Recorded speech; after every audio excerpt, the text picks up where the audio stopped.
Praise the Lord. Thank you for inviting me. Pastor గారికి అలాగే pastor గారికి నా వందనాలు. అన్నిటికన్నా ముందు దేవునికి వందనాలు. ఇక్కడ వచ్చిన మీ అందరికీ కూడా నా కృతజ్ఞతలు, నా వందనాలు చెల్లిస్తున్నాను. కొంచెం నాతో బేర్ చేయమని అడుగుతున్నాను. మీ అందరికీ తెలుసు, కొంచెం ఇంగ్లీష్ అండ్ తెలుగు మిక్స్లో ఉంటుంది కాబట్టి దేవుడు కంట్రోల్ తీసుకొని పరిశుద్ధాత్మ దేవుడు నాతో మాట్లాడలాగున చిన్న ప్రార్థన చేసుకుందాం. మహోన్నతుడా యేసయ్యా, నీకు వందనాలు చెల్లిస్తున్నాను తండ్రి.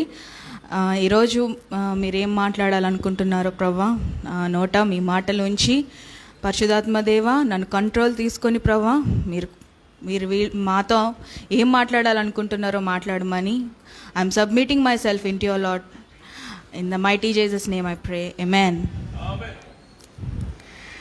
Merry Christmas to everyone. Happy Christmas. This is the season. ఈ సీజన్కి రీజన్ ఏంటో మీరు చెప్పగలరా అండి? ఈ సీజన్ అంటే ఈ కాలానికి రీజన్ ఏంటో మీరు చెప్పగలరా? కారణం ఏంటో చెప్పగలరా? వినపడట్లేదు.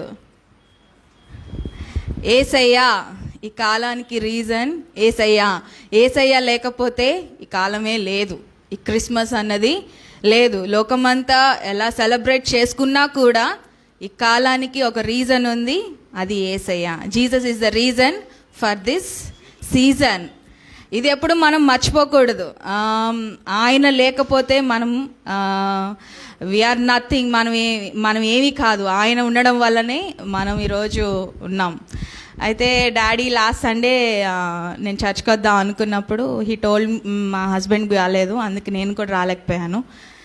వాక్యం చెప్పమంటే సడన్లీ కొంచెం తడబడి చెప్పాలా లేదా ఏం చెప్పాలి అని అనుకుంటున్నాను. నేను చాలా ప్లాన్ చేసుకున్నాను. ఏంటంటే ప్రిపేర్ అయిపోవాలి, బాగా దేవుని గురించి చెప్పాలి, ఇట్లా అని చాలా ప్లాన్ చేసుకున్నాను, ప్రేయర్ చేసుకున్నాను. బట్ నేను అనుకున్న ప్లాన్స్ ఏమీ అవ్వలేదు. ఎందుకంటే నేను నిడదవల్లి హౌస్ షిఫ్టింగ్కి వెళ్ళాను. అలాగా నా వర్క్ కొంచెం ఉండడం వల్ల ఎస్టర్డే నైట్ నేను మళ్ళీ వచ్చాను, అలసిపోయాను, నైట్ పడుకున్నాను. మార్నింగ్ లెగ్సి నాకు గుర్తొచ్చింది, వాళ్ళు నేను చెప్పాలి, దేవా నేను ఏం చెప్పాలి, నాకేం అర్థం కావట్లేదు, ఏం చెప్పాలని, మీరు నాకేం చెప్తారు అని కొన్ని నిమిషాలు నేను భాషలు మాట్లాడుకొని బైబిల్ తీసి ఓపెన్ చేసినప్పుడు నాకు దేవుడు ఒకటే మాట చెప్పారు, ఫేవర్ అనే వర్డ్ని నాకు బాగా జ్ఞాపకం చేశారు. ఫేవర్ అంటే ఏంటండి? దయ, ధన్యత, దయ. ఆయన దయ ఎంత గొప్పదో అన్నది ఈరోజు క్రిస్మస్ స్టోరీలో నుంచే దేవుడు మనతో మాట్లాడతాడని నేను నమ్ముచున్నాను. దయచేసి అందరూ బైబిల్స్ ఓపెన్ చేసి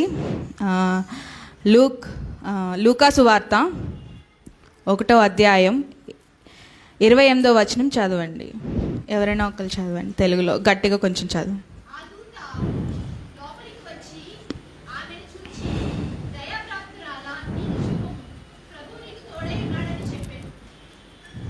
ఓకే, ఇక్కడ స్టోరీ మీకు అందరికీ తెలుసు కదా. యేసయ్య పుట్టక ముందు గాబ్రియల్ దూత మేరీని అలాగే జోసెఫ్ని సందర్శించి వాళ్ళతో ఇన్ఫర్మేషన్ ఇస్తారు కదా. ఏమని? మీకు ఇలాగొక దేవుడు మీకు ఒక కుమారుణ్ణి ఇస్తున్నాడు, జీసస్, ఆయన పేరు ఇమ్మానియేల్ అని పెట్టండి, జీసస్ అని పెట్టండి అని చెప్పి మీ అందరికీ తెలుసు ఈ క్రిస్మస్ స్టోరీ. ఆయన పుడతారు అన్నది ఇన్ఫర్మేషన్ ఇస్తారు. ఇక్కడ దేవుడు ఏం చెప్తున్నాడంటే, Mary, do not be afraid Mary, for you have found favour with God. అంటే భయపడకము, నువ్వు దేవుని దృష్టిలో దయ కలిగి ఉన్నావు, దయ పొందావు అని. నేను ఇవాళ గూగుల్లో సెర్చ్ చేశాను ఫేవర్ అంటే అర్థం ఏంటి అని. ఫేవర్ అంటే సపోర్ట్, అంటే సహాయత. ఇంకొకటి అప్రూవల్, దేవుడిచ్చే అప్రూవల్ అంటే నిశ్చయత. ఇంకొకటి రుజువు. ఇంకొకటి సర్వీస్, ఫేవర్ అంటే సర్వీస్ కూడా. అంటే ఆయన మనల్ని సర్వీస్ అంటే ఏంటండి? ఇప్పుడు నేనున్నాను డాక్టర్, నేను సర్వీస్ చేస్తున్నానంటే నేను ఇంకొకరికి సర్వ్ అంటే పరిచర్య చేస్తున్నాను. సర్వీస్ అంటే పరిచర్య కూడా. సో ఫేవర్ అంటే నేను గూగుల్లో సెర్చ్ చేసుకున్నప్పుడు నాకు దొరికిన పర్యాయ పదాలు అంటే ఏంటంటే, ఒకటి సపోర్ట్, ఇంకొకటి నిశ్చయత, మూడవది పరిచర్య అని నాకు వచ్చింది. సో దేవుడు అంటే మేరీ చాలా యవ్వనస్తురాలు, ప్రాబబ్లీ తను టీనేజ్లో ఉండుంటుంది ఆ కాలంలో. ఇప్పుడు 25+ అలా పెళ్ళిళ్ళు చేసుకుంటున్నారు, కానీ ఆ కాలంలో చాలా టీనేజ్లో ఉన్నప్పుడే పెళ్ళిళ్ళు చేసేవారు. 18 ఏళ్ళు అంటే టీన్, అంటే అప్పటికి పెద్దగా అవగాహన ఏమీ లేని వయస్సు తనది. ఆ టైంలో గాబ్రియల్ వచ్చి ఇలా నువ్వు గర్భవతి అవుతావు, నీకు కుమారుడు పుడతాడు అంటే ఆమె ఎంత ఆందోళన చెంది ఉంటుందో మనం అర్థం చేసుకోవాలి. అంటే గలిబిలి వచ్చి ఉండొచ్చు. ఏంటి, నేను ఇంకా మ్యారేజ్ అవ్వలేదు, నాకెళ్ళలో పిల్లలు పుడతారు, నా చుట్టుపక్కల ఉన్న వాళ్ళందరూ ఏమనుకుంటారు నన్ను, నేను అవమానం పొందనా, ఇట్లాంటి ఆలోచనలు మనలాగా ఆవిడకి కూడా వచ్చి ఉంటాయి. కానీ ఆవిడ ఒకటే చేసింది, ఏంటి అంటే మీరు వర్స్ ఒకసారి 38 చదవండి ఒకసారి. లూక్ ఫస్ట్ అవునండి 1:38.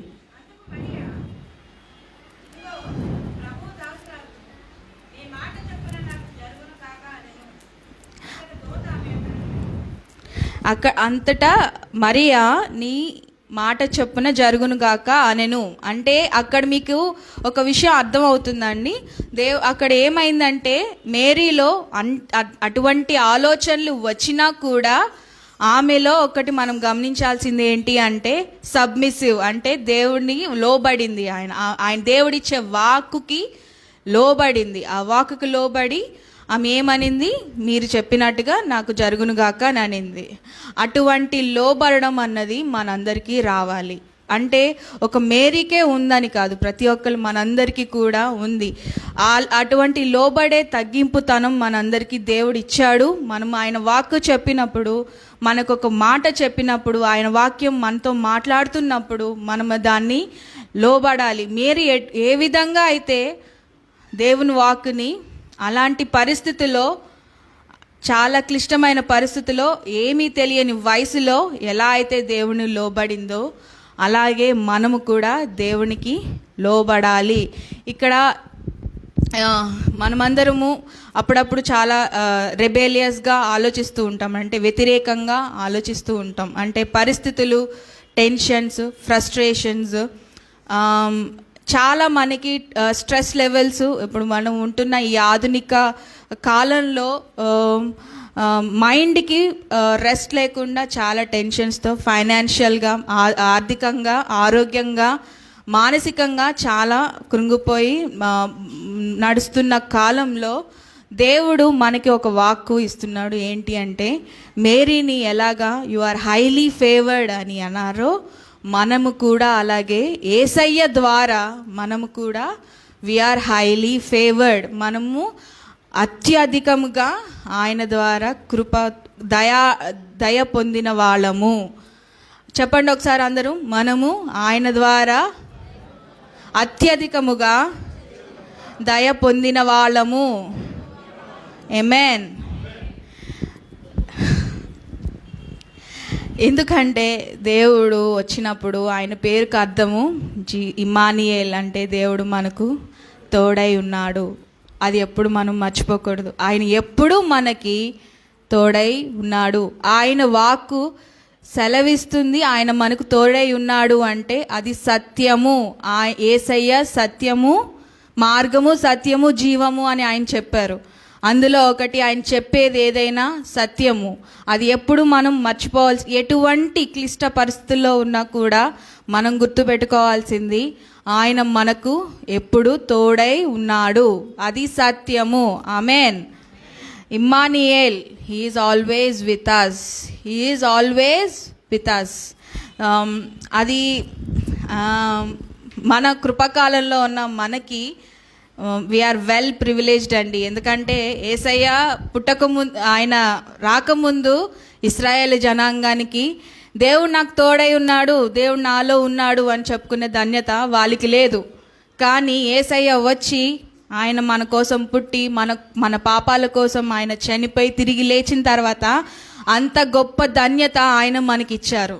ఏంటి అంటే ఎప్పుడు ఆయన మనతో ఉంటారు.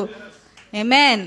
ఇంతకుముందు ఇశ్రాయేలులు గుడారం అంటే చర్చ్ గుడారంలో వెళ్తున్నప్పుడు, మందసం వెళ్తున్నప్పుడు ఆయన మందసంతో ఆయన వెళ్తూ ఉండేవారు, దేవుడు ఉండేవారు అక్కడ. కానీ ఈ రోజున మనకి ఆయన మన హృదయంలో ఉన్నారు. మన హృదయం అనే మందిరములో ఆయన ఉన్నారు. అది ఎప్పుడు మనం మర్చిపోకూడదు. ఆయన మనలో ఉన్నారు, మనల్ని నడిపిస్తూ ఉన్నారు. సాతాను చాలా తెలివైంది, కుయుక్తి గలది. అది ఎప్పుడు మన మీద ఆరోస్ వేస్తూ, బాణాలు వేస్తూనే ఉంటుంది. నీలో నువ్వు లేరు, నీలో దేవుడు లేరని వాక్యం చూపిస్తూనే మనల్ని పొడుస్తూ ఉంటుంది. సాతానికి మనం చెప్పాల్సింది ఏంటి అంటే, దేవుడు నాలో ఉన్నాడు, దేవుడు నన్ను నడిపిస్తున్నాడు, నేను అత్యధికముగా ఆయన ద్వారా దయ పొందిన దాన్ని అని మనం ఎప్పుడు సాతాన్ని పోరాడే విధానం ఏంటి అంటే వాక్కుని పలకడం. ఆయన చెప్పిన ఆయన ప్రామిసెస్ని సాతానుతో పలికినప్పుడు అది బెదిరిపోయి వెళ్ళిపోతుంది. వీళ్ళ దగ్గర నేను ఏమీ చేయలేను, వీళ్ళు చాలా ఎస్టాబ్లిష్ అయిపోయి ఉన్నారు, దేవుళ్ళో ఎదిగారు, వీళ్ళ దగ్గర వాక్ ఉంది, వీళ్ళ దగ్గర నేను నిలబడలేను అని చెప్పి అది వెళ్ళిపోతుంది. ఇంకొక విషయం ఏంటంటే దేవుడు ఉన్న దగ్గర దెయ్యం ఉండలేదు. అది వచ్చి బాణాలు వేసినప్పుడు, మనం పలికినప్పుడు ఆ మాటకి అది లోబడి వెళ్ళిపోతుంది. అంటే ఈరోజు నేను ప్రేయర్ చేస్తున్నప్పుడు నాకు ప్రేమ పాట పాడిన తర్వాత ప్రేయర్ చేస్తున్నప్పుడు నాకు ఒక మాట వినిపిస్తుంది అన్నమాట. ఏమైందంటే ఈరోజు డాడీకి నేను డ్రెస్సింగ్ చేస్తున్నప్పుడు కొంచెం అది బాగాలేదు, కొంచెం సరిగ్గా బాగాలేదన్నమాట డ్రెస్సింగ్. అది నేను నా నోటితో గబుక్కున, డాడీ నువ్వు సరిగ్గా కేర్ తీసుకోవట్లేదు, హాస్పిటల్ వెళ్ళమంటే వెళ్ళట్లేదు, నువ్వు ఇలా చేస్తే ఇలా ఉండకూడదు, ఇలానే నువ్వు రెక్లెస్గా ఉంటే నీ కాళ్ళు కుళ్ళిపోయి వేలు తీసేయాల్సిన పరిస్థితి వస్తుంది అని ఆ డాక్టర్ అనే చదివిన టెన్షన్లో దేవుని బిడ్డ అన్న విషయాన్ని నేను మర్చిపోయి నేను ఒక నెగిటివ్ వర్డ్ని పలికేశాను. దేవుడు నాకు అది గుర్తు చేస్తున్నారు. ఏమని చెప్తున్నారంటే, నువ్వు ఒక నెగిటివ్ వర్డ్ని పలకలేదు, దేవుడు నీ నోట జీవాన్ని ఉంచాడు, నువ్వు జీవాన్ని పలకాలి అని. నేను అప్పుడు అనుకున్నా, అంటే డాడీ అలాగా పిలుస్తారు, సో అప్పుడు నేను పలకాలి అని. So I speak life into both of his legs. అంటే దేవుని జీవము ఆ రెండు కాళ్ళల్లో ఉంది, ప్రోక్షింపజేసి మొత్తం ఆ కాళ్ళల్లో ఉన్న ఆయన రక్తమంతా క్లియర్ చేసి నూతనమైన వెజల్స్ ఇచ్చి దేవుడు పరిపూర్ణంగా స్వస్థపరుస్తున్నాడని యేసునామంలో అడుగుతున్నాను, నమ్ముతున్నాను. ఆమేన్. మనం ఎప్పుడు ఒక నెగిటివ్ వర్డ్ అన్నది అంటే మానవులుగా మనం మాట్లాడతాం, కానీ దేవుడు మనకు చెప్తున్నప్పుడు వెంటనే అది లోబడడం అన్నది మనం తెలుసుకోవాలి, గ్రహించాలి, అలాగే ఆ విధంగా చేయాలి. అది దేవుడు నాకు ఈ సంవత్సరాన చాలా నేర్పించాడు. మేరీ ఎలాగైతే ఒక లోబడి ఇది నాకు జరుగునుగాక అని, అంటే ఎటువంటి పరిస్థితులు ఉన్నా కూడా దేవుడు నుంచి వచ్చింది ఈ మాట, దేవుడు నన్ను ఎన్నుకున్నాడు, నాకు ఇచ్చాడు ఈ మాట అని ఆమె విశ్వసించి అంటే నిమిషాల్లో ఆమె దేవునికి లోబడి ఇది నాకు జరుగునుగాక అనింది. మనము కూడా ఆమె వలె ఇది ఎప్పుడైనా దేవుడు మనతో మాట్లాడినప్పుడు వ్యతిరేకంగా ఆలోచించకుండా, నెగిటివ్గా ఆలోచించకుండా, ఏదేం జరుగుతుందిలే మనకి, మన వల్ల ఏమవుతుందిలే, లేకపోతే ఒకరిని దూషించకుండా, వాళ్ళు చేస్తుంటే వాళ్ళు ఇలా చేస్తున్నారు, వాళ్ళు అలా చేస్తున్నారని దూషించకుండా ఒకళ్ళనొకళ్ళు ఎంకరేజ్ చేసుకుంటూ, ప్రోత్సహించుకుంటూ దేవునిలో నడవడం అన్నది దేవుని పిల్లలమైన మనందరి కర్తవ్యం. అది దేవుడు మనకిచ్చిన ఒక గొప్ప ప్రివిలేజ్ అంటే అవకాశము. దేవుడు మనకిచ్చిన ఒక గొప్ప అవకాశము. మనం ఈ లోకానికి వెలుగై ఉన్నాము, ఉప్పై ఉన్నాము అంటే ఆయన ఊరికే అన్నాడు ఆ మాట? లేదు. ఆ మాట అన్నారు అంటే దానికి ఒక అర్థం ఉంది. మనం నిజంగానే ఈ లోకానికి వెలుగు. ఆయన మనల్ని వెలిగిస్తాడు. మనం వెలగాలి. ఆ వెలగాలి అన్న హృదయం మనకి ఉండాలి, రగిలించబడాలి, దేవుని కోసం వాడబడాలి. మన ద్వారా మన కుటుంబం, నా కుటుంబంతో పాటు నా చుట్టుపక్కల ఉన్న వాళ్ళందరూ ఆశీర్వదించబడాలి అన్న ఒక అది ఫైర్ మనలో ఉండాలి. అందుకు దేవుడు ఉప్పు అంటే ఇప్పుడు చూడండి, కూర ఏమన్నా వండితే ఉప్పు లేకుండా వండితే ఎలా ఉంటుందండి? అది టేస్టే ఉండదు, అసలు టేస్ట్ ఉండదు. ఉప్పు ఎక్కువ అయిపోతే ఎలా ఉంటుందండి? తినలేము ఇంకా అది. అటు ఉప్పు తక్కువ అవ్వకూడదు, ఉప్పు ఎక్కువ అవ్వకూడదు, సమానంగా ఉండాలి. అలాంటి ఉప్పుగా మనల్ని చేశాడు. అంటే మనము ఎంత ఎసెన్షియల్, ఉప్పు ఒక కూరకి ఎంత ఇంపార్టెంటో, ఎంత ప్రాధాన్యతో ఈ లోకానికి దేవుని పిల్లలమైన మనము కూడా అంతే ప్రాధాన్యత. ఆమేన్.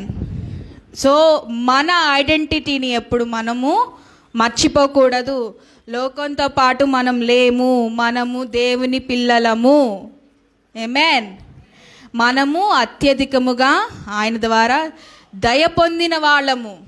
మీకు ఈ 2020 ఈ సంవత్సరం నేను నమ్ముతున్నాను, మన సంఘంలో ఉన్న వాళ్ళందరూ కూడా ఆయన ద్వారా అత్యధికముగా దయ పొందిన వాళ్ళు అని నేను నమ్ముతున్నాను.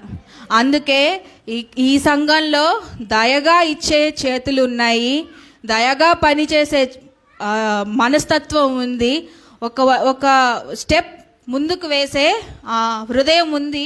ఎందుకంటే మీ అందరి మీద దేవుని దయ అత్యధికముగా ఉంది కాబట్టి. ఎగైన్ దేవుడి మాట ఎందుకు మీతో మాట్లాడాలి అని అనుకుంటున్నారో అన్నది నాకు తెలీదు. ఎందుకు ఈ మాట సెలెక్ట్ చేసుకున్నారో అన్నది తెలియదు. కానీ ఆయన మనల్ని అత్యధికముగా దయ ఇచ్చారు. ఆ దయలో, ఆ కృపలో మనం నడుస్తున్నాము. ఆమేన్. సో దేవుడు ఎప్పుడైనా మనకి మేరీ ఎలా అయితే ఒబీడియంట్గా ఉందో, ఒకవేళ ఊహించండి, ఒకవేళ మేరీ లేదు అంటే సర్కమ్స్టాన్సెస్కే, అంటే జరుగుతున్న పరిస్థితులకే ఆమె భయపడి నాకొద్దు, నాకు పిల్లలు వద్దు, నాకు కుమారుడు వద్దు, నేను గర్భవతి అవ్వాలనుకోవట్లేదు, పెళ్ళి కాకముందు నేను అవ్వాలనుకోవట్లేదు, నా పరువు పోతుంది, నేను అవ్వను, నాకొద్దు అని ఆమె ఆ రోజు అలా ఉండుంటే ఆమెకి యేసుక్రీస్తు అని ఒక గొప్ప పుట్టే ధన్యత కోల్పోయేది. అంతేనా అండి? ఆమె ఆ టైంలో ఆమె నాకొద్దు అని మనం అప్పుడప్పుడు అనుకుంటామా లేదా? కొన్నిసార్లు దేవుడు మీకు ఇస్తాను, దేవుడు మీకు చేస్తాను అని వర్డ్ వస్తున్నప్పుడు మనం ఏం లేదులే ప్రవ్వా, ఏమో ఇది చాలే, నాకు ఇది ఉంది, ఇలా సరిపెట్టేసుకుంటానులే, నాకు పెద్ద ఆపర్చునిటీస్ నాకు వద్దు అని కొన్నిసార్లు మనం దేవుడికే చెప్తాం. నాకొద్దు అనేసి ఆయన ఇస్తాను అంటే నాకు వద్దులే అనేసి. ఆలోచించండి, మేరీ అలా అన్నుంటే యేసుక్రీస్తు ఆమెకి పుట్టే అవకాశం ఆమె కోల్పోయేది. మనం కూడా అలా అనకుండా దేవుడు మనకి ఒక మాట ఇచ్చినప్పుడు ఇది చెయ్యండి అంటే ఫ్యూచర్ మనకు తెలియకపోవచ్చు, అది ఎలా ఉంటుందో మనకు తెలియకపోవచ్చు. కానీ దేవుడు మనతో ఉన్నాడు కాబట్టి మనకెప్పుడు ఆయనలో హోప్ ఉంటుంది. అవునా? నిరీక్షణ అన్నది క్రైస్తవులో అయినా మనకే ఉంది. లోకస్తులు ఎవ్వరికి నిరీక్షణ అన్నది లేదు. నేను చాలామందిని చూశాను, నా ఫ్రెండ్స్ని చూశాను, నా కొలీగ్స్ని చూశాను. ఈ కరోనా వచ్చిన టైంలో నిరీక్షణ అన్నది నేను లోకస్తులైనా అంటే యేసుక్రీస్తు లేని జీవితాలలో నిరీక్షణ అన్నది నేను చూడలేదు. యేసుక్రీస్తు ఉన్నాడు నాలో అన్న వాళ్ళకి నిరీక్షణ అన్నది నేను చూశాను. మనందరికీ క్రీస్తులోనే ఆ నిరీక్షణ ఉంది కదండి. అందుకే కదా మనం ఒక స్టెప్ ముందుకు వెళ్తున్నాం. మనకు ముందు ఎలా ఉంటుందో తెలియనప్పటికీ కూడా ప్రార్థన చేసి దేవుడు నన్ను నడిపిస్తాడు అని ఒక స్టెప్ వేసినప్పుడు మనం ఒకటి వేస్తే దేవుడు 10 అడుగులు అలా నడిపించుకుంటూ తీసుకెళ్ళిపోతారు. మీకు ఈ సంవత్సరాన్న మీరు అడగండి. ఒకవేళ అడగకపోతే దేవుణ్ణి ఈ విషయాన్ని బట్టి అడగాలి. టైం వచ్చింది, దిస్ ఈజ్ అవర్ టైం అని అన్నారు. ఇది మన కాలమే. సో ఈ కాలంన మనం ఏం చేయాలి అని ఎస్పెషల్లీ నేను యూత్ అందరికీ చెప్తున్నాను. యూత్ అందరూ ఇలాగా అంటే ఫ్రెండ్స్గా ఆటలు ఇవన్నీ ఉండొచ్చు, నేను కాదనట్లే, ఐ సపోర్ట్ ఇట్. కానీ దేవుని కోసం నేను ఏం చేయాలి, దేవుడు నన్ను ఎలా వాడుకుంటాడు, నేను ఏ విధంగా దేవునిలో ఎదగాలి, దేవా నాతో మాట్లాడు అని మనము దేవుణ్ణి అడగాలి. This is our time. మన చుట్టుపక్కల ఉన్న వాళ్ళందరూ చాలామంది నశించిపోతున్నారు, అవునా? అలా వాళ్ళు నశించిపోకుండా ఉండాలంటే దేవుడు మనల్ని వాడుకోవాలంటే దానికి కావాల్సిన జ్ఞానం కావాలంటే బైబిల్ చదవాలి. బైబిల్ చదవడమే కాదు, ప్రార్థన కూడా చేయాలి. ప్రార్థన చేసి బైబిల్ చదివి నడిపింపుతో ఖచ్చితంగా నేను చెప్తున్నాను, మనం ప్రార్థన చేసి అడిగి బైబిల్ చదివినప్పుడు దేవా నేనేం చేయాలి అని అడిగితే ఖచ్చితంగా ఆయన నీకు సమాధానం ఇస్తారు. నాకు ఇచ్చారు. నేను ఒకప్పుడు నమ్మేదాన్ని కాదు అలాగా, కానీ అలా చిన్నగా అడిగినా కూడా దేవా చిన్నగా నాకు అంటే పెద్దగా నేను ఎక్కువ అడిగింది కూడా లేదు. ఒక్కొక్కసారి ఏం చేయమంటారు ఏంటి అని ఒక్కొక్కసారి చాలా అంటే టెన్షన్ విషయాలు ఉంటాయి, పదే ఆందోళనలో పదే ఆ విషయం మీద ప్రార్థన చేసినవి ఉంటాయి. అప్పుడు పెద్దగా నాకు మనశ్శాంతిగా అనిపించదు. దేవా నువ్వు కంట్రోల్ తీసేసుకో, నేను ఏమీ చేయలేను, నాలో ఏం లేదు, నేను చేయలేను, నువ్వు కంట్రోల్ తీసుకో ఈ సిచ్యుయేషను నువ్వు ఎందుకంటే యెహోషాఫాతు ఒక యుద్ధంలో this battle belongs to the lord అని ఎలా అన్నాడంటే ఈ యుద్ధము దేవునిదే అని యెహోషాఫాతు ఎలా అన్నాడో, దేవుడు వాక్కు అతనికి ఎలా ఇచ్చాడో అలాగే మనం కూడా మనం చేస్తున్న పోరాటంలో యుద్ధము యెహోవాదే అని నమ్మి ఆ మాట పలికి ఆయనకి సమర్పించి మనం ముందుకు నడవాలి. ఇక్కడున్న ప్రతి ఒక్కళ్ళు మీరు ఒకసారి ప్రశ్న వేసుకోండి, నేను ఏ విధంగా దేవునిలో ఎదగాలి, నేను ఏ విధంగా దేవుడు నన్ను వాడుకోవాలి అని ఆశ కలిగిన ప్రతి ఆత్మని ఆయన తృప్తిపరుస్తాను అని అన్నాడు. ఆశ కలిగి ఉండమని నేను మీ అందరికీ ఎంకరేజ్ చేస్తున్నాను. అండ్ ఆయనతో ఆ స్పిరిట్ వచ్చిన ఆ హోలీ స్పిరిట్తో ఆ అగ్నిలో మండించినప్పుడు మనం చాలా అది ఎక్స్ప్రెస్ చేయలేని అనుభూతి అది యేసుక్రీస్తులో ఉన్న మనకే అవుతుంది. మనము highly favored, we are highly favored, we are deeply loved. ఎవ్వరు ప్రేమించలేని, ఈవెన్ తల్లిదండ్రులు, భార్య, భర్త, పిల్లలు ఎవ్వరూ ప్రేమించలేని గొప్ప అత్యున్నతమైన అగాపే లవ్ దేవుడు మనల్ని ప్రేమిస్తున్నాడు. We are highly favoured, deeply love by God. మనము అత్యధికముగా దయ పొందిన వాళ్ళము, చాలా లోతుగా ప్రేమించబడిన వాళ్ళము. అంత ధన్యత ఎవరికి ఉందండి? ధన్యత దేవుని పిల్లలమైన మనకుంది. దేవుని పిల్లలమైన మనమందరం ఈ విషయం మర్చిపోకూడదు. ఎప్పుడు ఆయన మనల్ని ప్రేమిస్తున్నాడు, మనల్ని ఆశీర్వదిస్తున్నాడు, మనల్ని నడిపిస్తున్నాడు, మన చెయ్యి విడవడు, ఎడబాయడు, మనల్ని ముందుంటాడు, మన వెనుకుంటాడు, మన చుట్టుపక్కన ఉండి దేవదూతల్ని కంచెగా ఇచ్చి మనల్ని నడిపిస్తున్నాడు. ప్రమాదం వచ్చినా, ఒడిదడుకులు వచ్చినా భయపడకుండా, అటు ఇటు ఏమైపోతుంది అని అవ్వకుండా దేవుని వైపు మన కళ్ళు ఉంచి మనం ఖచ్చితంగా నమ్మాల్సింది, పలకాల్సింది ఏంటి అంటే దేవుడు నాకు తోడై ఉన్నాడు, నాకు దేవుడు అన్ని సాధ్యం చేస్తాడు అని. మన జీవితాలు ఎప్పుడు దేవుని మీద డిపెండ్ అయి ఉండాలి. మనం మనంతట ఏమీ చేయలేము. దేవుని మీద ఆధారపడినప్పుడే ప్రతి ఒక్కటి దేవుడు మనకి ఇస్తాడు. మనము అంటే మనకు కూడా తెలుస్తుంది, దేవా ఇది నువ్వు ఇచ్చడం వల్లే వచ్చింది, ఇది నువ్వు చేయడం వల్లనే వచ్చింది. ఆ తగ్గింపుతనం వస్తుంది. తగ్గించుకున్నవాడు హెచ్చించబడును అని అంటారు. మనలో అందరిలోనూ ఆ తగ్గింపుతనం అన్నది చాలా ఉండాలి. దేవుణ్ణి హెచ్చించడానికే మనం పుట్టాము, దేవుణ్ణి ఆరాధించడానికి మనం పుట్టాము, దేవుని పిల్లలుగా అవ్వడానికి మనం పుట్టాము, దేవుడు ఇచ్చే ప్రతి బ్లెస్సింగ్స్ని అనుభవించడానికి మనం పుట్టాము, దేవుని సేవ చేయడానికి మనం పుట్టాము. ఇది మాత్రం మర్చిపోకండి, దేవుని సేవ చేయడానికి మనం పుట్టాం. ప్రతి ఒక్కరికి, దైవ సేవకులందరికీ కాదు, ప్రతి ఒక్కరికి ఆ కాలింగ్ దేవుడు ఇచ్చాడు దేవుని సేవ చేయడానికి. అది ఏ రకంగా అయినా ఆయన అవ్వండి, దేవునికి మాత్రం అడిగి మీకు మీ ఇష్టానుగానే ఎవరి ఫోర్స్తో కూడా ఆయనకి నచ్చదు. హృదయానుసారంగా ఆయనకి ఇష్టం. ఫోర్స్ఫుల్గా చేసేది. ఇప్పుడు పిల్లలు ఉన్నారనుకోండి, వాళ్ళు ఏదైనా తప్పు చేస్తే చెయ్యకు చెయ్యకు చెయ్యకు అంటే మన ముందు చేయకుండా ఉంటారు, ఆ తర్వాత వెళ్ళి ఆ పని చేసేస్తారు. అది ఫోర్స్ఫుల్. అలా కాకుండా ఇది కాదు నాన్న, ఇలా చేస్తే ఇలా అవుతుంది, అందుకు నేను చేయొద్దు అంటున్నాను అని వాళ్ళకి ఎక్స్ప్లెయిన్ చేసినప్పుడు వాళ్ళు విని వాళ్ళు చేయకుండా ఉంటారు. అలాగే దేవుడు ఫోర్స్ఫుల్గా చేయనివ్వడు. మనం కూడా అలాగే ఇశ్రాయేల్ చెదిరిన జనాంగంలాలే మనం కూడా అలాంటి ఆలోచనలు, రెబేలియస్ థాట్స్ అన్నీ ఉన్నాయి మనలో. అందుకనే దేవుడు మనల్ని ఏది ఫోర్స్గా కాకుండా చాలా మృదువుగా మందలిస్తాడు. కఠినంగా కాదండి, చాలా మృదువుగా మందలిస్తాడు. ఆయన కఠినంగా మందలిస్తే మనం తట్టుకోలేం, మనం ఉండం అసలు. ఆయన కఠినత్వం చూడలేం మనం.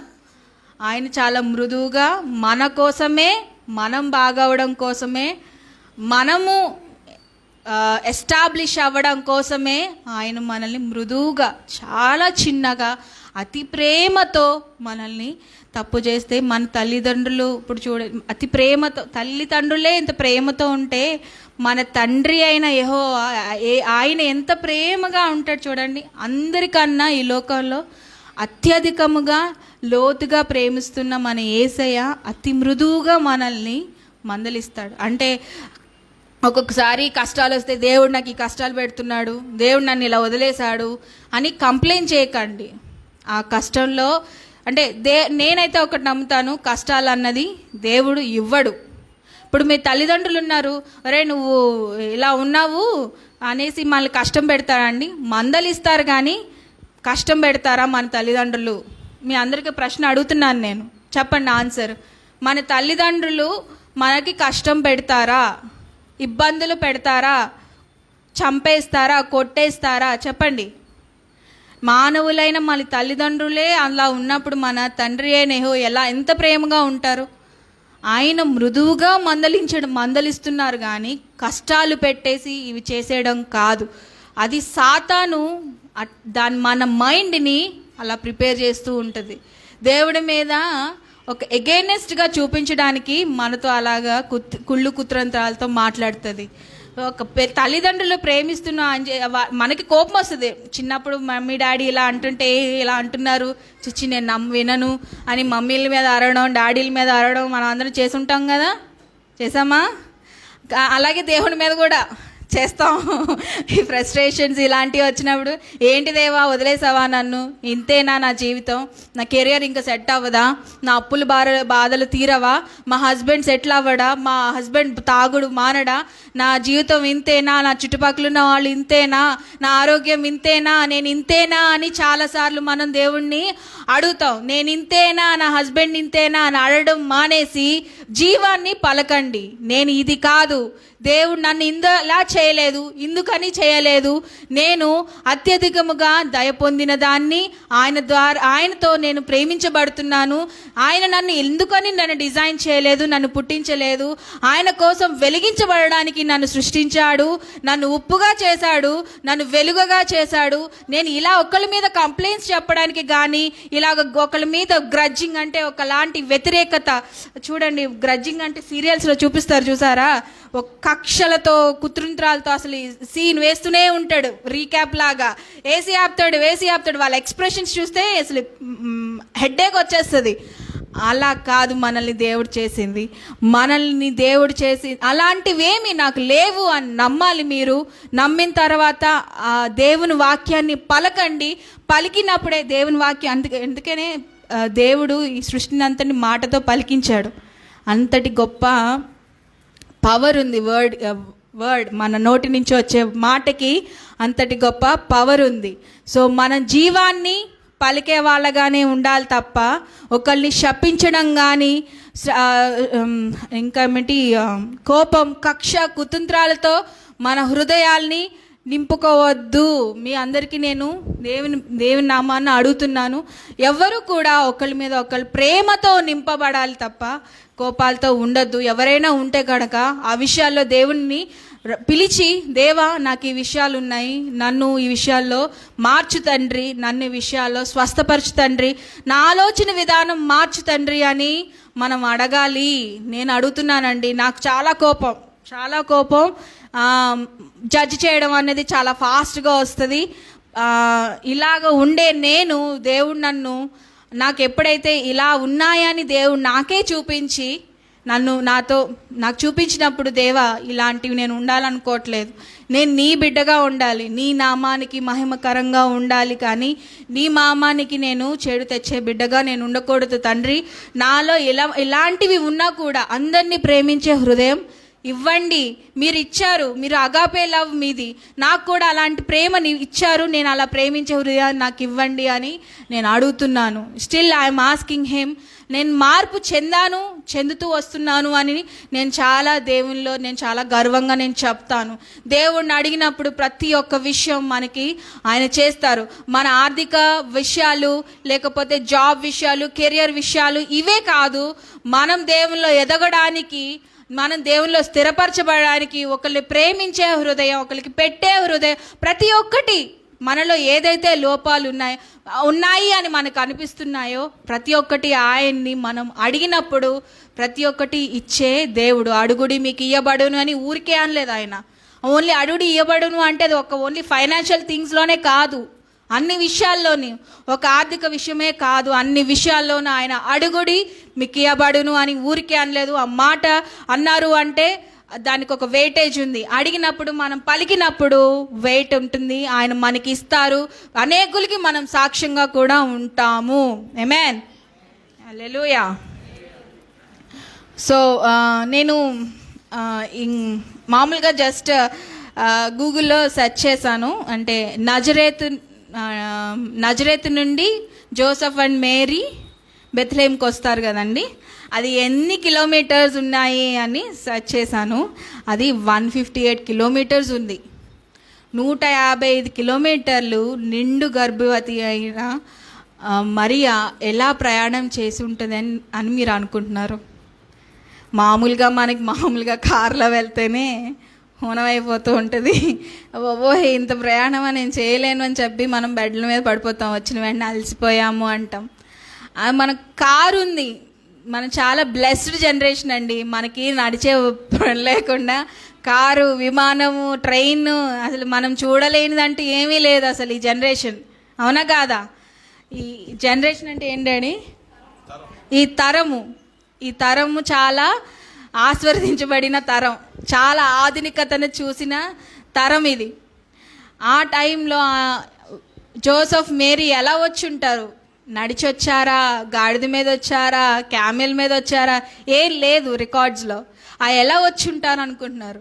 ఒక జోసెఫ్ కూడా ఎంతో బాధపడి ఉంటాడు కదా పాపం. నా అంటే మేరీని తీసుకురావాలి, ఎలా తీసుకురావాలి, పాపం ఎలా ఉంటుంది అని. అంటే మానవులుగానే కదండి వాళ్ళు సూపర్ న్యాచురల్గా ఆమె కన్సీవ్ అయింది, అంటే సూపర్ న్యాచురల్గా ఆమె గర్భవతి అయింది. కానీ మానవులుగా ఉండే 9 months పీరియడ్ ఆమె పడింది. ఎలా వాంతులు అయి ఉండొచ్చు, లేకపోతే సరిగ్గా ఆరోగ్యం ఉండొచ్చు, ఆడవాళ్ళకి తెలుస్తుంది అది ఎలా ఉంటుంది అని. అప్పుడు ఈవెన్ మన హస్బెండ్స్ కూడా ఆ టైంలో సపోర్టివ్గా, వాళ్ళు కూడా కొంచెం ఎమోషనల్గా అవుతూ ఉంటారు, అయ్యో ఇలా ఉంది, అలా ఉంది, ఏమవుతుంది, ఎలా అని.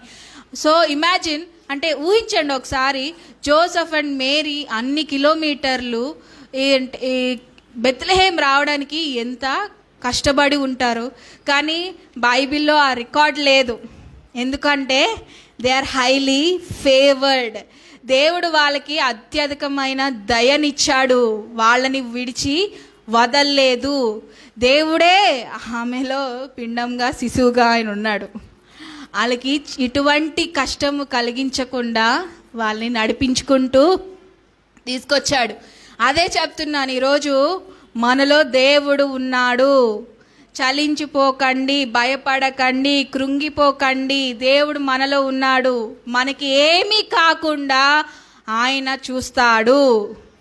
ఆమేన్. ఏదైనా సిచ్యుయేషన్స్ అంటే పరిస్థితులు మనం ఫేస్ చేస్తున్నప్పుడు ఈ మాటని మర్చిపోకండి. We are highly favoured. దేవుడు మనల్ని అత్యధికంగా దయ ఇచ్చాడు, మనల్ని విడిచిపెట్టాడు. ఖచ్చితంగా వాళ్ళని ఎలాగైతే తీసుకొచ్చి ఆయన పాపం జోసెఫ్ తీసుకొచ్చి నా చుట్టాలందరూ ఉన్నారు, ఎక్కడో చోట నాకు ప్లేస్ దొరుకుతుంది అని ప్రతి ఇంటికి వెళ్ళి అడిగారా లేదా అండి? ఆయన అడిగితే ఆయనకి ఎక్కడ ఇల్లు దొరకలేదు. ఒక పశువుల మేంజర్ దొరికింది, పాక దొరికింది, అది తప్ప ఆయనకి ఇంకేమీ దొరకలేదు. అంటే ఇశ్రాయేలీలందరూ మా కోసం రాజు పుడతాడు అంటే ఆయన చూస్ చేసుకున్న ప్లేస్ ఒక పశువుల పాక, చాలా చిన్నది, చాలా దిగిపోయిన, అంటే పశువులు అంటే ఎవరు మనం వెళ్ళి పడుకుంటామండి? అసలు వాళ్ళ దగ్గరికి వెళ్ళాము, స్మెల్ వస్తుంది, అది వస్తుంది, ఇది వస్తుంది అని అసలు వెళ్ళాం. అలాంటి లో గ్రేడ్, చాలా లోగా ఉన్న ప్లేస్ని దేవుడు తీసుకున్నాడు. అక్కడికి ఎవరు వచ్చారు? కాపరులు వచ్చారు. కాపరులు తీసుకొచ్చి మేరీ జోసెఫ్కి తో పాటు వాళ్ళు దేవుణ్ణి ఆరాధించారు యేసయ్య పుట్టినప్పుడు. అంటే వాళ్ళకు, అంటే మేరీ జోసెఫ్ని మీరు ఒంటరిగా లేరు, మీ అంటే జోసెఫ్ కుటుంబంలో ఉన్నవాళ్ళు, వాళ్ళ ఇంటి పేరుతో ఉన్నవాళ్ళు ఎవ్వరూ మీకు స్థలం ఇవ్వకపోయినా నేనున్నాను, నా బిడ్డలు నేను పంపిస్తాను అని వాళ్ళకి ఒక భరోసా ఇచ్చి గొర్రెల కాపరులు అక్కడికి వచ్చారు. అవునా? వాళ్ళకి సపోర్టివ్గా ఉండడానికి, ఫేవర్ అంటే ఏమన్నాను? సపోర్ట్ అని కూడా మీనింగ్ అని చెప్పాను. వాళ్ళకి సహాయంగా ఉండడానికి గొర్రెల కాపరులు కూడా వచ్చారు. అంటే ఆ టైంలో ఇమాజిన్, దేవుడు చాలా ఒక్క పనిలోనే చాలా అర్థాలు ఉంటాయి. ఇది ఒక అర్థం, సపోర్టివ్గా ఉండడం, ఫేవర్గా ఉండడం కూడా ఒక అర్థం. అక్కడికి షెపర్డ్స్ అంటే గొర్రెల కాపరులు వచ్చి దేవుణ్ణి ఆరాధించారు. అది ఎంత బ్రైట్గా ఉంది అంటే దేవదూతలు పైనుంచి కింద, అంటే దేవదూతలు, గొర్రెల కాపరులు, జోసెఫ్ అంటే యోసేపు, మేరీ అందరూ కలిసి పుట్టిన యేసయ్యని ఆరాధిస్తున్నారు. అది ఎవ్వరికి దక్కలేని గొప్ప ధన్యత. ఈ హిస్టరీలోనే, అంటే భూమిని సృష్టించినప్పటి నుంచి ఇప్పటి వరకు గొప్ప ఏమంటారు, వెల్ ప్రివిలేజ్డ్ ప్లేస్ కానీ, లేకపోతే గొప్ప ప్లేస్, గొప్పగా దేవుని ఆరాధించబడిన స్థలం కానీ, మనుషులు కానీ అది అన్నమాట. దేవుడు అందుకని ఆ ప్లేస్ని మరుగుపరచు. ఎక్కడ పుట్టాడో ఏంటో రికార్డ్స్ లేవు, మళ్ళీ పూజలు చేసేస్తారు. దేవుని పూజలు చేయకుండా మనుషులకి లేకపోతే వస్తువులకి చేస్తారని చెప్పి ఆ ప్లేస్ని మళ్ళీ దేవుడు కరెక్ట్గా ఎవరికి తెలియదు అది ఎక్కడ ఉందా అన్నది, ఏ సీజన్ అన్నది కూడా తెలియదు. వింటర్ సీజన్ అంటే చలి, అంటే అక్కడ చాలా చలిగా ఉంటుంది. చలికాలం చాలా చలిగా ఉంటుంది, ఎండాకాలం చాలా వేడిగా ఉంటుంది ఇశ్రాయేల్ దేశం. అటువంటి చలి దేశంలో వాళ్ళకి దేవుడు వెచ్చదనాన్ని ఇచ్చి ఒక పశువుల పాకలు యేసయ్య పుట్టి అక్కడ వాళ్ళందరికీ ఆయన కృప, ఆయన దయ ఇచ్చి వాళ్ళని ఆదుకుని వాళ్ళు నడిపించాడు. మేరీ ఒక స్టెప్ తీసుకొని, జోసెఫ్ ఒక స్టెప్ తీసుకుని మీ మాట జరుగును గాక అని వాళ్ళు సబ్మిషన్తో, అంటే లోబడడం ద్వారా అక్కడి నుంచి వాళ్ళ జీవితం స్టార్ట్ అయింది. ఈరోజు మనం కూడా మన జీవితాలు ఎప్పుడు లోబడడంతో స్టార్ట్ అవ్వాలి. దేవుడు మనకిస్తున్న వాక్కుని మనం విని అది లోబడి ఆ విధంగా ఎలా నడవాలి అన్నది దేవుణ్ణి అడిగి, మనలో ఉన్న లోపాలు ఏమన్నా ఇబ్బందులు, మన మనస్తత్వాలు మారాలి అనుకుంటే ఆ విషయాలన్నిటి దేవుణ్ణి అడిగి మార్చమని అడిగి మనం లోబడినప్పుడు ఆయన గొప్ప కార్యం, చెప్తున్నాను కదండి, గొప్ప కార్యం చేస్తారు. ఆమేన్. ఆయన ఆల్రెడీ చేసేసారు, మనం అవన్నీ పొందుకోవడమే. ఆమేన్. 2000 సంవత్సరాల క్రితమే ఆయన మన కోసం సిలువలో మరణించి తిరిగి లేచినప్పుడు ఇది సమాప్తమాయను అని అన్నారు. అన్నీ సమాప్తమయ్యాయి. అక్కడి నుంచి అన్నీ మనం పొందుకోవాలి. ఆయన కృపను పొందుకున్నాం, ఆయన బ్లెస్సింగ్స్ని పొందుకున్నాం, ఆశీర్వాదాన్ని పొందుకున్నాం, ఆయన ప్రేమను పొందుకున్నాం, ఆయన దయని పొందుకున్నాం, ఆయన నడిపింపుని పొందుకున్నాం, పిలుపును పొందుకున్నాం. రోజు మనం ఆయన దగ్గరికి వస్తే, ఆయన మనలో వస్తేనే మన జీవితాలు బాగుపడతాయి. ఇది విషయం మర్చిపోకండి. మనం బాగుపడమే కాదు, మనం వెలిగించబడతాము, మనం ఆశీర్వదించబడతాము, అనేకులకి ఆశీర్వాదకరంగా ఉంటాము. రేపొద్దు నేను తప్పు చేస్తానా అని చెప్పి ఇప్పుడు ఆగిపోవడం అన్నది అదొక ఫూలిష్నెస్ అంటారు. రేపొద్దు నేను వెలిగించబడతానేమో, ఇప్పుడు నాకున్న వ్యసనాలు కానీ, నా అలవాట్లు కానీ, లేకపోతే నాకు ఇదే కంఫర్ట్గా ఉంది, ఈ జీవితమే నాకు సరిపోతుంది అని అనుకొని ఇలాగ ఉండిపోవడాన్ని ఒక ఫూలిష్నెస్ అంటారు. అలా ఉండకుండా దేవుడు మీతో మాట్లాడుతున్నాడు. ప్రతి ఒక్కరితో ఆయన మాట్లాడుతూ ఉంటాడు. ఎవరైతే ఇంకా దేవునిలోకి రాలేదో వాళ్ళతో దేవుడు మాట్లాడుతూ ఉంటాడు. ఈ రోజునే ఆయన గొప్ప ధన్యత ఈరోజు అని అన్నాడు. ప్రతిసారి ఆయన ఈరోజు, దిస్ ఈజ్ ద టైం అని అన్నారు. మీకు దేవుడు మాట్లాడినప్పుడు దిస్ ఈజ్ ద టైం అని అన్నప్పుడు మీరు దేవుడికి మీ హృదయాన్ని సమర్పించుకొని ఆయన్ని అంగీకరించమని నేను ఈ క్రిస్మస్ రోజున ఆయన వచ్చిన దాని రీజన్ బట్టి నేను చెప్తున్నాను. ప్రియులారా, మీరు ఎవరైతే ఇంకా దేవుని నమ్ముకోవాలి అనుకున్న వాళ్ళు ఎవరైతే ఉన్నారో దయచేసి మీరు దేవుని ఆహ్వానించండి. దేవుడు మీ జీవితాల్ని మార్చేస్తాడు. మిమ్మల్ని ఇంతకు ముందు లేని గొప్ప ఈవులెన్నో మీ జీవితాల్లో మీ దేవుడు ఖచ్చితంగా చేస్తాడు. ఎవరైతే ఇంకా నమ్ముకున్నారో ఆయన మీద నమ్మకం ఉంచండి, విశ్వాసం ఉంచండి, ఈ మాటలను పలకండి. దేవుడు ఈరోజు మనతో మాట్లాడిన విషయాలన్నిటిని జ్ఞాపకం చేసుకోండి. మనము అత్యధికంగా ఆశీర్వదించబడిన వాళ్ళము, ఆయన ద్వారా లోతుగా ప్రేమించబడిన వాళ్ళము. ఈ విషయాన్ని మర్చిపోకండి. అలాగే దేవుడు మన మాటని, ఆయన చాలా వాల్యూ ఉంది కాబట్టి ఎవరిని శపించకండి, తిట్టకండి, ప్రేమించండి, ప్రేమ వాకులు పలకండి. అలాగే మీ అందరినీ ఎంకరేజ్ చేస్తున్నాను, ప్రతి ఒక్కరు దేవుని కోసం వెలిగించబడాలి. ఆ వెలిగించబడడానికి మీరు ప్రతి ఒక్కళ్ళు దేవుడిని అడగండి, ముందుకు ఒక అడుగు వేయండి. అక్కడి నుంచి మీరు చాలా లైట్ వెయిటెడ్గా దేవుడు మిమ్మల్ని తీసుకెళ్ళిపోతూ ఉంటాడు. ప్రయాసం లేకుండా ఆయనే ఆ ప్రయాసం అంతా ఆయన మీద వేసుకున్నాడు. ప్రయాసం పడి భారం వస్తున్న జనులారా నా యొద్దకు రండి అని అన్నాడు. మనమందరం మన భారాలన్నీ ఆయన మీదకి ఇవ్వాలి. మన మీద వేసుకుని మోసుకోవాలి, వెళ్ళిపోవాల్సిన పని లేదు. ఆ భారాలన్నీ ఆయనకి ఇస్తే ఆయన ప్రేమ, కరుణ, మనశాంతి, శాంతి, దీర్ఘశాంతి అన్నీ ఆయన మనకి ఇచ్చాడు కూడా. ఆమేన్. ఐ ఎంకరేజ్ ఎవ్రీవన్, ప్రతి ఒక్కరిని దేవునిలో వెలిగించబడండి, దేవుని వాక్కు పలకండి. మీ జీవితాల్లో దేవుని వాక్కు పలికినప్పుడు జీవాన్ని పలకండి. ఖచ్చితంగా మీ పరిస్థితులన్నీ మారుతాయి. అలాగే మీ సేవ, ప్రతి ఒక్కరు మీ చుట్టుపక్కల ఉన్న వాళ్ళకి, మీ ఉద్యోగాలు చేస్తుంటే ఉద్యోగాల కొలీగ్స్కి, చిన్నపిల్లలు అయితే మీ ఫ్రెండ్స్కి దేవుడు అంటే ఏంటి అని ఇక్కడ తెలుసుకోవడమే కాదు, అవన్నీ షేర్ చేయండి. ఎందుకంటే దేవుడు మనందరినీ అలా ఆ హృదయాన్ని మనకిచ్చాడు. మేరీ ఎలా అయితే సబ్మిసివ్గా ఉందో, లోబడిందో, మనం కూడా దేవుని లోబడి ఆయన ప్రేమలో నిండిపోయి ఆయన సేవ కొరకై, ఆయన పిలుపు కొరకై, ఆయన కోసమే మనం అందరం బ్రతుకుదాం. ఆమేన్. ఈ దేవుడు ఈ వాక్యాన్ని దీవించి ప్రతి ఒక్కళ్ళ జీవితాల్లో ఈ వాక్యాన్ని స్థిరపరిచి దేవుడు మీ అందరితో పరిశుద్ధాత్మ దేవుడు మాట్లాడును గాక. ఆమేన్. Thank you.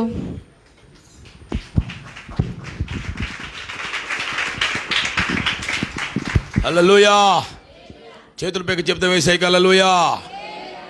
Highly favoured, deeply loved. English వచ్చిన వాళ్ళకి అది బాగా ఇన్సైట్ టచ్ అవుద్ది. సమీర లాంటి వాళ్ళకి టచ్ అవుద్ది ఇంగ్లీష్ కదా, ఆ మీనింగ్ అది మనం ఎక్స్ప్లెయిన్ చేసినా అందరికీ కొంతే స్ఫురణ వస్తుంది. ఇంగ్లీష్ డైరెక్ట్ అయితే చాలా టచ్ అవుద్ది. Yes, we are deeply love. నిజంగా ఈరోజు దేవుడు ఒక కొత్త కోణంలో దేవుడు మనతో మాట్లాడాడు. నమ్మిన వారు దేవునికి స్తోత్రం చెప్పండి. ఫేవర్ అంటే ఏంటంట, ఒకటి సపోర్ట్, రెండోది ఏంటి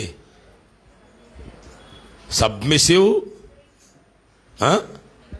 ఎంకరేజింగ్, సర్వీస్, మూవ్. నేనే ఇంతవరకు ఇలాంటి మాటలు చెప్పలేదు. క్రిస్మస్ అంటే ఓహో ఇలా కూడా ఉంటుందా అని నాకు అర్థమైంది. దేవుడు నాతో కూడా మాట్లాడాడు. సబ్మిస్, లోబడదాం. ఎంత లోబడితే అంత మంచిది. యేసుప్రభువు అంట దేవునితో కూడా ఉండవలసిన భాగ్యాన్ని, సమానమైన భాగ్యాన్ని విడిచిపెట్టకూడని భాగ్యం ఎంచుకోకుండా తను తాను తగ్గించుకుని దాసుని స్వరూపం ధరించి మనుషునిగా పుట్టి రిక్తునిగా చేసుకుని అని అంటాడు. అక్కడ ఫిలిప్పీ పత్రిక 2:5-11 వరకు చాలా అద్భుతంగా ఉంటుంది. అది దేవుడు గనక చేశాడు అందామా? కాదు కాదు. అసలు దేవుడు కనుక చేయలేడు. ఎందుకంటే ఆయన ఆయన ఆయన ఒక రాయల్, ఆయన ఉండిపోగలడు. ఆయన మనం మనుషులు కదా, పునః చేయగలదు, ప్రయత్నం చేయొచ్చు. మనమే చేయట్లేదు, ఆయన చేసేసాడు. చెప్పలు కూడా ఏం పరచనాలి లోయ. కనుక ఇప్పుడు ఏం చేద్దాం? ఈ వర్తమానం ద్వారా మనం చేద్దాం. ఏసే చేశాడు కదా, మనం కూడా చేద్దాం, తగ్గించుకుందాం. నేను వెళ్ళను ఏంటో, నేను ప్రజలు చెప్తుంటే మొక్కలు పెడుతుంటామే అంటావు. నువ్వు ఎన్ని కారణాలు చెప్తావు. నువ్వే వెళ్ళి ముఖంలో ముఖం పెట్టు. అక్క బాగున్నావా? నీతో మాట్లాడిన వాళ్ళతో నువ్వు మాట్లాడు. నీ మీద గర్వించే వాళ్ళ దగ్గరికి వెళ్ళి నువ్వు తగ్గించుకో. అక్షర ప్రకారంగా ప్రవర్తించే వాళ్ళ దగ్గరికి వెళ్ళి ఆత్మీయంగా ప్రవర్తించు. సర్వీస్ చేయి, సబ్మిసివ్ అవ్వు. హల్లెలూయా. సపోర్ట్ చేయి. ఫేవర్ అంటది. ఎవరైతే దేవుని దయ పొందారో వారు మాత్రమే చేయగలుగుతారు. ఈరోజు వర్తమానం దయ, ఫేవర్. అయినా ఫేవర్ అని పెట్టి మేము మాట్లాడిన ప్రతి మాట లైవ్లో మాట్లాడుతున్నాం, యూట్యూబ్లోకి అప్లోడ్ చేసి దాన్ని కూడా రిలీజ్ చేసి పడేస్తున్నాం. మనం పొందిన దయ అనేకులు పొందాలి. ఈ దయ మరియమ్మతో ప్రారంభమైంది. మరి ఆఖరి వ్యక్తి ఎవరో? సిలువ మీద దొంగతో అయిపోయింది అనుకున్నారా? ఈ తరంలో నీ మీదకి వచ్చింది అనండి. ఆ తరములో నోవహు యెహోవా కృప పొందినవాడాయను. అందుకే అతని 80 కుటుంబం రక్షించబడ్డారు. దయ ఉంటే రక్షణ వస్తుంది. పెట్టుకోండి, చేయి పెట్టుకోండి. మీ మీద దయ వచ్చిందండి. దయ లేకపోతే వాళ్ళు రోడ్ల మీద తిరుగుతున్నారు కొంతమంది. కృప లేక, దయ లేక లోకంలో భయంకరంగా పాపంలో తిరుగుతున్నారు. మనం ఎక్కడ ఉన్నాం? దేవుని మందిరంలో ఉన్నాం. ఇదే దయ. నీ కృపలేని క్షణము, నీ దయలేని క్షణము నేను ఊహించలేను యేసయ్యా. పాడు. నీ కృపలేని క్షణము, నీ దయలేని క్షణము నేను ఊహించలేను యేసయ్యా. యేసయ్యా నీ కృప నాకు చాలయ్యా. ఈ కృప లేని నేను ఉండలేనయా. యేసయ్యా నీ కృప నాకు. అందరూ చెప్పాలి ఈ మాట నోరు తెరిచి. నువ్వు పలకాలి ఆయనతో. నాకు కావాలయ్యా నీ కృప, నీ దయ కావాలయ్యా. నీ కృప లేని క్షణము, నీ దయ లేని క్షణము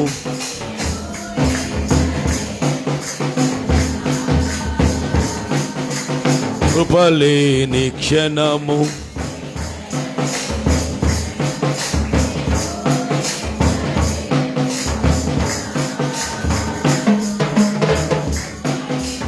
విడచి మహిలోకి దిగి వచ్చి మహముగా మారి మరి రూపమిచ్చి. అందరూ దుర్యమును చాచి మాయ చూపి మరు రూపమిచ్చావు. మహిమలో నేను మహిమను పొందా, మహిమగా మారుస్తుంది నీ కృప.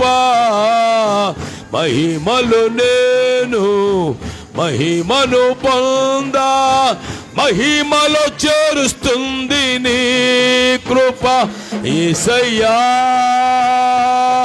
నీ కృప నాకు చాలయ్యా. నీ కృప లేనిదే నే బ్రతుకలేనయా. యేసయ్యా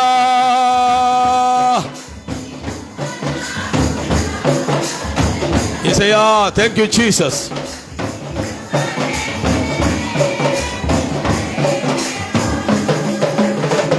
ఆజ్ఞల మార్గమున ఇచ్చి ఆపత్కాలమున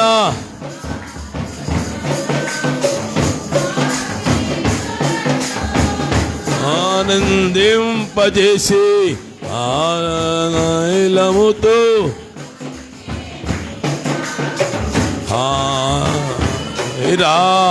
ఆరాధన చేసే అదృష్టమిచ్చింది నీ కృప. ఆశ తీరా ఆరాధన చేసే అదృష్టమిచ్చింది నీ కృప. యేసయ్యా చేయకూడదు.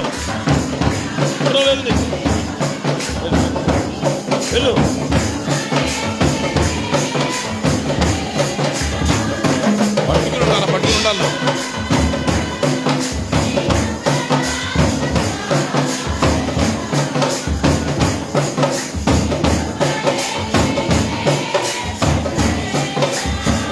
యేసయ్యా నీ కృప నాకు చాలయ్యా. అందరూ చెప్పాలి యేసయ్యతో.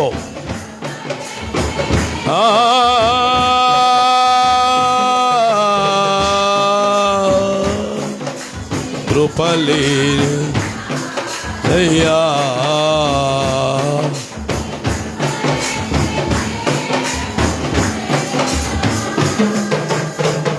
ఆమేన్ ఆమేన్.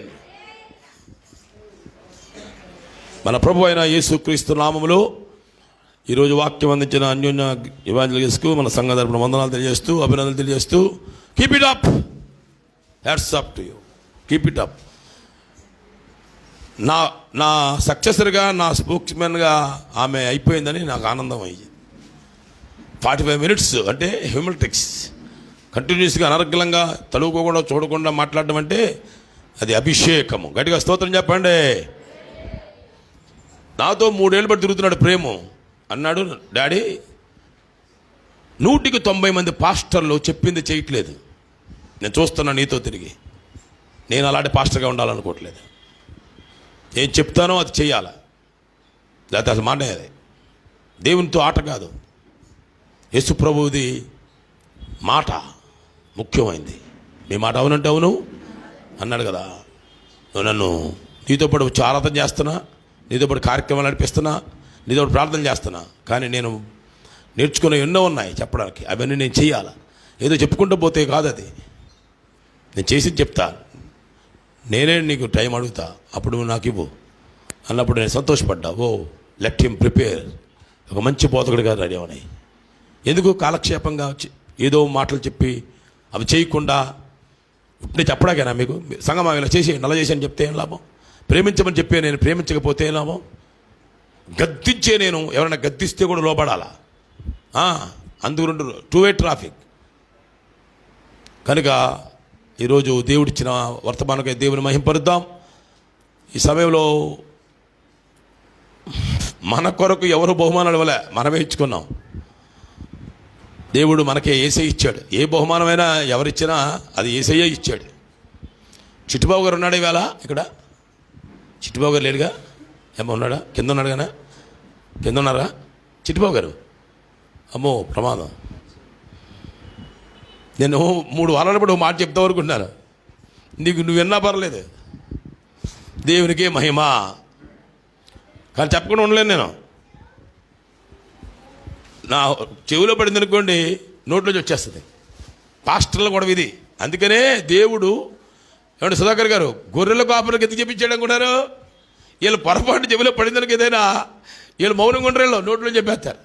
అందుకని వాళ్ళని సెలెక్ట్ చేసుకున్నాడు. యేసు ప్రభు పుట్టిన సంగతి ఏమంటే ఎంత ఇన్సిగ్నిఫికెంట్గా ఉంది. ఆ మాట వెళ్ళాలంటే బయటికి వీళ్ళు చాలు. వీళ్ళకి అక్కడ ఉంది. కన్నవాటిని విన్నవాటిని వారు ప్రచురం చేసుకుంటూ పోయారంట. చెప్పలు కూడా ఏం పరచండి. అందుకే పాస్టర్కి చెప్తాడు దేవుడు, నీ చెప్పకూడదని కాదు, పాస్టర్కి చెప్తే ఎక్కువ మందికి వెళ్తుందని, నీకు చెప్తే తక్కువ మందికి వెళ్తుంది. మనకి సుబ్బరాజు గారు ఒక 25,000 ఇచ్చారు. 40,000 ఇవ్వాలైనా. లాస్ట్ ఇయర్ 35,000 ఇచ్చాడు కోటాలకి అయ్యగారు. ఆయన మన అన్నాడు, మీరు ఏదో 40 వార్షికోత్సవం ఎప్పుడు అన్నాడు. మళ్ళీ అదే మనం పెట్టింది అని అన్నాను నేను. మరి అది అనుకోలేదు అంటే తక్కువ ఇచ్చాడు అనమాట. తక్కువ ఇవ్వడాను, అందరికంటే ఎక్కువ ఇస్తాడు ఎప్పుడు. ఆయన ఎప్పుడూ మన వ్యక్తే కదా. మనం ప్రేమించే వాళ్ళలో ఎంతోమంది ఉన్నా మొదటి వ్యక్తి ఆయనే. సాయంత్రం వస్తారు. అప్పుడు నేను నవ్వుకున్నా, అయితే మాకు 15,000 లాస్ అయిందా అనుకున్నా. 40వ వార్షికి వచ్చి 15,000 రావాలి కదా అనుకుంటే ఫస్ట్ ప్లేస్ ఆయనకి వెళ్ళాల్సింది ఫస్ట్ ప్లేస్ మేరీ గ్రేస్ గారికి వెళ్ళిపోయింది. గట్టిగా చెప్పలు కొట్టి హేపచ్చండాలలో ఎంతో చెప్పను వెళ్ళిపోయింది. ఏపీ చప్పలు కొట్టాలి పడుతుందా? చప్పక కొడుతున్నారు మీరు. నీకేమన్నా చొప్పున తన వచ్చిందా?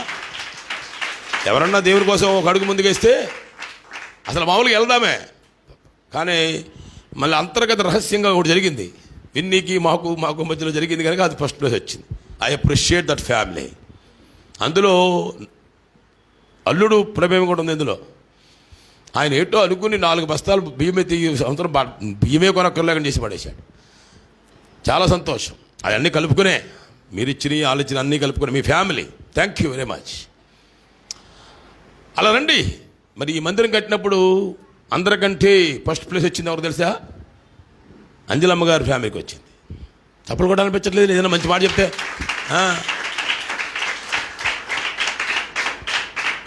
అంటే నన్ను లెక్కేసుకుంటే ఆ సెకండే నన్ను లెక్కేసుకోకూడదు. నేను ఆమె కంటే ఎక్కువ ఇచ్చాను, కానీ నన్ను లెక్కేయకూడదు కదా. నేను ఎన్నో చేయాలి అలాగా. సంఘంలో దాదాపు నెక్స్ట్ ప్లేస్ రామనల్లం గారు కొట్టేసింది. చప్పలు కొట్టి నిర్వహింపచ్చలలోయ. నేను ఇంకా కొంచెం ఊపుంటే ఫస్ట్ ప్లేస్కి వెళ్ళిపోయేదే అనలా. ప్రశాంతంగా చేయించా. అమ్మ రానమ్మ అప్పుడు నువ్వు లేవు ఇక్కడ మందిరం కట్టినప్పుడు ఏదో కొంచెం చిన్న కానుక పంపించావు, ఎవరో ఇచ్చి పంపించావు, కానీ ఆ లక్షల మీద ఇవ్వలేవు. మరి నీకు బాకీ ఉంది. ఈ మందిరం మళ్ళీ రిపేర్ చేయబోతున్నాం మేము. కాంతారావు గారు ఉంటున్నాగా చెప్పాలి. ఎందుకంటే మాకు స్పాన్సర్ ఆయనగా నువ్వు కాదు. హల్లెలూయా. సంపాదించేవాడు ఆయన ఇచ్చినా ఆయనదే మూలం. మేరీ గ్రేస్ కానీ మిన్ని కానీ అల్లుడు కానీ కూతురు కానీ ఇచ్చినా మూలం ఎవరు మాకు చెప్పరేటే? చిట్టుబాబు గారే. I respect him. ఆయన మాటలు తక్కువ ఉంటాయి, క్రియలు ఎక్కువ ఉంటాయి. అలాగా మీరు కూడా ఈ క్రిస్మస్ కాలంలో దేవుని పేరట మీ చేతులు ముడుచుకోకండి, బాగా చాపుకోండి. బాగా చాపండి. దేవుడు దీవిస్తాడు, వర్ధలు చేస్తాడు. మీకు కొన్ని గిఫ్ట్లు ఇవ్వబోతున్నాను. ఎందుకు తెలుసా? 2. ఒకటి మీరు ఉంచుకోవచ్చు, 2 మీరు ఎవరికైనా ఇచ్చుకోవచ్చు. మీరు కూడా ఇవ్వాలి దేవుని పేట అన్నానుగా. విత్తనాలు అనమాట. ఏమంటే విత్తనాలు ఇస్తే ఏమవుద్ది? విత్తనాలు తినేస్తారా? తినేస్తారా? విత్తనాలు విత్తుకోవచ్చు, తినేచ్చు, నీ ఇష్టం. పాపం మరి కొంచెం తక్కువ విత్తనాలు ఉన్నవాళ్ళు ఉంచుకోండి. మీలోనే కొన్ని ఎక్కువ విత్తనాలు ఉన్నారు కదా. మీరేం చేయాలా? ఆ కనికరాన్ని ఇప్పుడు విన్న మాట ప్రకారంగా ఆ ఫేవర్ చూపించండి. దేవుడైనా నీ మీద ఫేవర్ చూపించాల్సింది. నీకు ఎవరో కనపట్లేదా? ఎవరి మీద దయ చూపించాలనిపించట్లేదా? ఎవరిని చూసినా దయ పుట్టట్లేదా?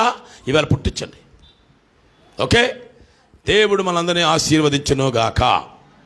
మన ప్రియులు సుధాకర్ గారు ఒక పాట పాడతారు. పోయిన వారం మనం వాళ్ళిద్దరు పాట మిస్ అయ్యాం. మరి వారు పాట పాడుతుంటారు. దేవునికి కానుకలు సమర్పణ చేసుకుందాము. దేవుడు మనందరినీ దీవించునుగాక.